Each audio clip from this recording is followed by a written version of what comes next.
Ahora tenemos que continuar con más información y con invitado en el piso.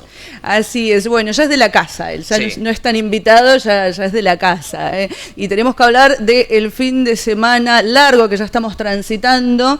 Va a haber mucho movimiento en las rutas y por eso tenemos que saber sobre algunos consejos para poder transitar con seguridad. Y por eso le damos la bienvenida a Gustavo Mourazo. ¿Cómo estás? ¿Qué tal? Muy buenos días. ¿Cómo estás, Nuria? José, muy buenos días para toda la audiencia y muchas gracias por lo de la casa. Ya subí en escalón.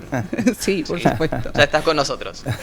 Bueno, Gustavo, algunos consejos que tengamos que saber para transitar de manera segura por las rutas de todo el país para este fin de semana y para siempre, ¿no? Claro, es muy buena la inquietud, es muy buena la pregunta, en el sentido de lo tenemos siempre incorporado como una cuestión secundaria. Si uno piensa en un fin de semana largo, lo primero que va a tener en cuenta es elegir un destino, seguramente con posterioridad elegir el alojamiento, luego elegir el modo que va a realizar, pero la conducción pasa a un segundo plano. Vendría a ser como una actividad secundaria que uno lo tiene de alguna manera incorporado que lo va a poder realizar. Yo creo que ahí es donde tenemos que hacer un clic y pasarlo a un primer momento. Generalmente se aprovecha para tener un día más, salir a la ruta, generalmente luego del último día laborable. Por ejemplo, en este caso, mucha gente ya viajó el día de ayer, con lo cual ya estamos agregando un factor, digamos, de riesgo que potencia en un 70-80% más, que tiene que ver con el cansancio y agotamiento físico. Es decir, estamos dejando la actividad de la conducción para la etapa donde uno ya llega más cansado. Entonces, primer factor, tratar de programar en la medida de lo posible y pasar la actividad de la conducción a una actividad de ese día dentro de las actividades principales que voy a desarrollar, no como una actividad secundaria que sí o sí me va a salir como algo mecánico. En segundo lugar, es importante en materia del automotor, básicamente tendríamos que chequear lo que tiene que ver con los neumáticos, la profundidad. Si uno mira en los canales de los neumáticos, que vendría a ser como el dibujo del neumático, hay como un pequeño testigo, uno le pasa la mano, una virome, y se va a dar cuenta que lo que mide ahí es la profundidad. ¿Cuándo nos vamos a enterar si el neumático está en buen o mal estado? Cuando tengamos la situación concreta en la ruta y tengamos una situación de lluvia donde claramente es allí donde va a tener la mayor concentración de actividad el neumático y vamos realmente a saber. Por eso previamente es importante saber que no esté en su última etapa de vida útil. En el mismo sentido, no sabemos si nos vamos a encontrar con niebla, si nos vamos a encontrar con lluvia. Las cuestiones también muy elementales es el reservorio de agua para el limpiaparabrisas, el reservorio de líquido de frenos. En ese sentido son cuestiones muy importantes de tenerlas cuentas antes de salir a la ruta. Podemos abordar también en el mismo sentido lo que tiene que ver con documentación. En documentación, la titularidad del vehículo o la cédula azul, el carnet de conducir de la persona que va a manejar y asimismo, en materia de seguro automotor, es muy importante tener en cuenta qué nos puede exigir la autoridad de control. Ha habido distintos tipos de control en distintos tipos de ciudades. En ese sentido, lo que tiene hoy vigente la Superintendencia de Seguros de la Nación, que es el organismo de Contralor, tiene que ver con tener la constancia digital de tener el seguro vigente al momento de que uno está circulando.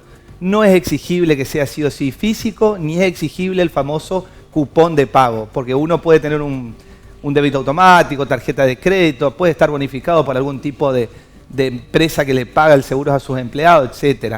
Entonces es importante en este sentido tener claro que según la superintendencia, con la exhibición del comprobante digital es suficiente. Si uno no recuerda toda esta información al momento, lo damos vuelta al carnet digital y en la parte de atrás figura la resolución. Una vez que salimos a la ruta, fundamental mantener la velocidad máxima, mantener la distancia del vehículo que me está precediendo. En ese sentido también es fundamental, por ejemplo, evitar, como venimos diciendo en nuestras columnas, lo que tiene que ver con los elementos distractores, evitar el celular, evitar las pantallas. Cualquier distractor va a ir aumentando el riesgo.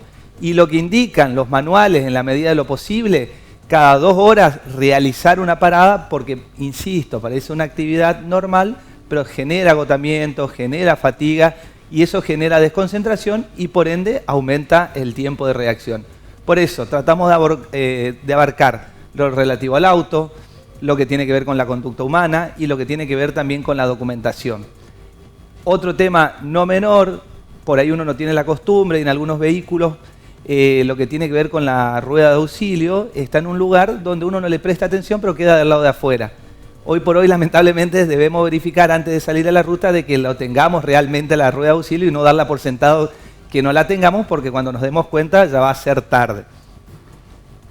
Excelentes consejos, Gustavo. La verdad que es muy importante que los tengamos en cuenta porque, como lo decías, mucha gente está viajando por estas horas desde ayer ya. Así es. Y sobre todo esto de la parte humana, Gustavo, porque muchas personas están acostumbradas a manejar de un tirón, tal vez 8, 10, 12 horas. Y hay que reconocer cuando uno está cansado, cuando el conductor necesita o parar o bien reemplazar al conductor. Porque hay personas que, por el apuro de querer llegar, pueden provocar un accidente. Sí, y como lo decía también Gustavo, de no dar nada por sentado. Así es. Pienso que tengo los papeles en el auto, así que salgo seguro. Pienso que tengo la rueda de auxilio. No, hay que controlar todo.